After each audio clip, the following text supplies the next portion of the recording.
오늘 우리가 함께 살펴볼 이야기는 바로 선불감사입니다.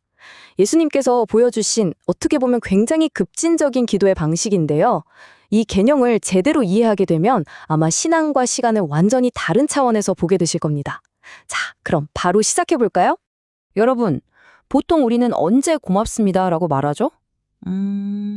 대부분은 무언가를 받은 후에 좋은 일이 생긴 뒤에 하는 말이죠. 그게 당연하고 그게 상식이니까요.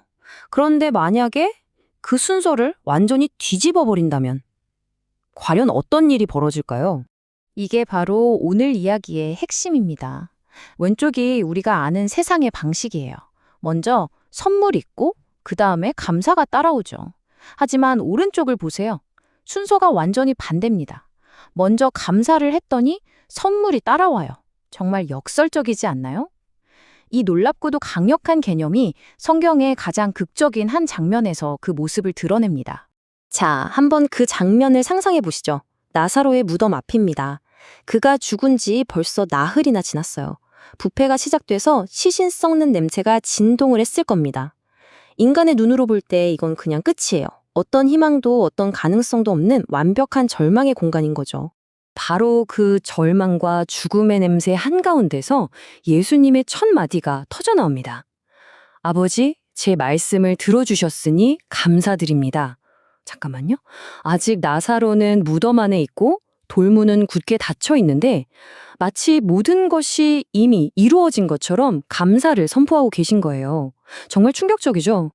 이것이 바로 우리가 선불감사라고 부르는 개념의 정수입니다. 기적이 일어나길 기다렸다가 하는 감사가 아니라 기적이 이미 성취되었음을 믿음으로 선언하면서 드리는 감사. 여기서 감사는 더 이상 단순한 감정 표현이 아니에요. 이건 미래에 일어날 구원을 현재로 확 끌어오는 아주 강력한 신앙의 행위 그 자체입니다. 이 그림이 그 엄청난 시간의 전환을 딱 보여주죠. 인간의 시간 속에서 감사는 기적의 결과잖아요. 하지만 예수님이 보여주시는 하느님의 시간 속에서는요, 감사가 기적의 원인이 됩니다. 감사가 기적을 여는 열쇠가 되는 셈이죠. 순서가 바뀌니까 모든 게 달라져 버립니다. 그리고 이 장면에 우리가 그냥 지나치기 쉬운 하지만 정말 결정적인 단서가 하나 숨어 있어요. 바로 예수님께서는 하늘을 우러러 보셨다는 이 행동입니다. 이건 그냥 무심코 한 제스처가 아니에요. 이 시선의 방향에 모든 신학적인 의미가 담겨 있습니다. 자, 한번 보세요. 육신의 시선은 눈앞의 차가운 무덤, 그리고 코를 찌르는 죽음의 냄새, 즉 절망적인 현실에 딱 고정됩니다. 하지만 신앙의 시선은 달라요. 고개를 들어서 하늘을 보죠. 썩어가는 현실 너머에 있는 하느님의 영광과 생명의 능력을 바라보는 겁니다. 그러니까 예수님은 무덤을 보신 게 아니라 이미 부활을 보고 계셨던 거예요. 그리고 이렇게 덧붙이시죠. 아버지께서 언제나 제 말씀을 들어주신다는 것을 저는 압니다.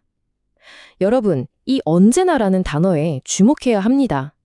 여기에는요, 한치의 의심도 없는 절대적인 신뢰, 아버지와 아들 사이에 그 완벽한 관계에 대한 선언이 담겨 있는 거죠. 이 기도가 신학적으로 얼마나 깊은지 한 3가지로 정리해 볼 수 있어요. 첫째, 이건 뭔 말을 해달라는 간청이 아니라 완전한 일치의 표현입니다. 아버지와 아들은 하나니까 뜻도 하나라는 거죠. 둘째, 이미 성취된 사실에 대한 선포예요. 들어주실 것이라는 미래가 아니라 들어주셨다는 완료 시제를 쓰죠. 마지막으로 이건 또 사람들을 위한 가르침이기도 합니다. 사람들이 보고 믿도록 일부러 소리내서 그 관계를 증언하신 거죠. 그런데 진짜 흥미로운 점은요, 이 선불감사의 패턴이 나사로 이야기에서만 나오는 게 아니라는 사실입니다. 요한복음 안에서 이 강력한 영적 공식이 또 한 번 등장하거든요. 바로 5,000명을 먹이신 그 기적의 장면이죠. 굶주린 수많은 사람들 앞에서 고작 보리빵 5개와 물고기 2마리를 손에 들고 예수님은 먼저 감사를 드리셨습니다. 기적이 일어나기 전에 똑같은 패턴이 정확하게 반복되는 걸 볼 수 있죠. 이 두 기적은 정말 놀랍도록 동일한 구조를 보여줍니다. 첫째, 먼저 감사가 있어요. 둘째, 그 감사를 통해서 은총, 즉 축복과 나눔이 이어집니다. 그리고 마지막으로 풍성한 생명의 기적이 나타나죠. 감사, 은총, 생명. 이 구조 왠지 익숙하지 않으신가요? 훗날 교회의 가장 중요한 성사의 핵심 원리가 됩니다. 그리고 여기에 언어 속에 숨겨진 놀라운 비밀이 있습니다. 감사를 드리다라는 뜻의 그리스어가 바로 에우카리스테오인데요. 이게 우리가 잘 아는 성체성사, 즉 에우카리스티아의 어원입니다. 다시 말해서 예수님께서 보여주신 이 선불 감사의 행위 자체가 말 그대로 성체성사의 본질이었던 겁니다. 예수님께서는 슬퍼하는 마르타에게 이렇게 물으셨습니다. 네가 믿으면 하느님의 영광을 보리라고 내가 말하지 않았느냐. 이제 이 날카로운 질문은 시대를 뛰어넘어서 바로 오늘 우리 각자에게 향하고 있습니다. 그럼 오늘 이 이야기가 우리에게 주는 핵심 메시지는 뭘까요? 첫째, 진짜 믿음은 결과를 보고 감사하는 게 아니라 그분의 약속을 믿고 먼저 감사하는 거라는 겁니다. 둘째, 믿음은 절망적인 현실에 냄새에 주저앉을 것인가 아니면 그 너머에 하느님의 영광을 볼 것인가 하는 시선의 선택이라는 거죠. 그리고 마지막으로 이 선불 감사는 죽음을 이기는 부활신앙의 가장 구체적인 실천이라는 점입니다. 그래서 마지막 질문은 바로 이것입니다. 당신의 인생이 나흘된 무덤처럼 어둡고 절망적이라고 느껴질 때 당신의 시선은 지금 어디를 향하고 있습니까? 발밑에 굳게 닫힌 돌문을 보고 계신가요?